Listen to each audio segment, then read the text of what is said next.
Price allot 8th of June. இன்னைக்கு இசப்பா உங்களை பார்த்து சொல்கிறது கவனம். என் மகனே, என் வார்த்தைகளை கவனி, என் வசனங்களுக்கு உன் செவியை சாய்னு நீதிமொழிகள் 4:20 சொல்லப்பட்டிருக்கு. இந்த இடத்துல கவனம் அப்படிங்கிறது வெறுமனே நம்ம காதால் கேட்கிறத சொல்லலை. கர்த்தருடைய வார்த்தைக்கு நம்மளுடைய முழு மனசையும் சிந்தனையும் ஒப்பு கொடுத்து வாழணுங்கிறது தான் சொல்லுது. செவியை சாய்ப்பது அப்படின்னா பணிவு மற்றும் கீழ்ப்படிதலின் ஒரு அடையாளம்னு சொல்லலாம். எப்படி ஒரு ராஜாவோ இல்லை பெரியவங்களோ பேசும் பொழுது நம்ம மரியாதையுடைய அதை கவனித்து கேட்போமோ, அதே போல் தேவனுடைய வார்த்தைக்கும் நம்ம தாழ்த்தி ரெஸ்பெக்ட் கொடுத்து அதை கவனிக்கணுங்கிறது தான் இந்த வசனம் சொல்லுது.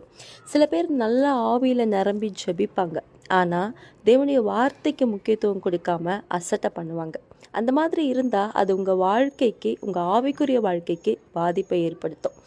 அதே மாதிரி வார்த்தைக்கு முக்கியத்துவம் கொடுத்துட்டு ஆவியானவரோட நடக்கும் அனுபவங்களை வளர்த்து கொள்ளலை அப்படின்னாலும் நம்மளால் ஒரு சாதாரண விசுவாசியாக தான் இருக்க முடியுமே தவிர்த்து ஒரு எழுப்புதலை நம்மளால் காண முடியாது. ஸோ ஆவியில் நிறைவது எந்த அளவுக்கு முக்கியமோ அதே அளவுக்கு அவருடைய வார்த்தையில் நிலச்சிருப்பதும் முக்கியம். நம்ம எல்லாருமே கடைசி காலகட்டத்தில் இருக்கோம்.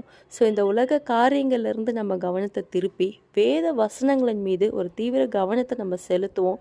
கர்த்தருடைய வார்த்தைக்கு கட்டுப்படுத்தி கீழ்ப்படிஞ்சு நடப்போம். Stay with Jesus. Have a blessed.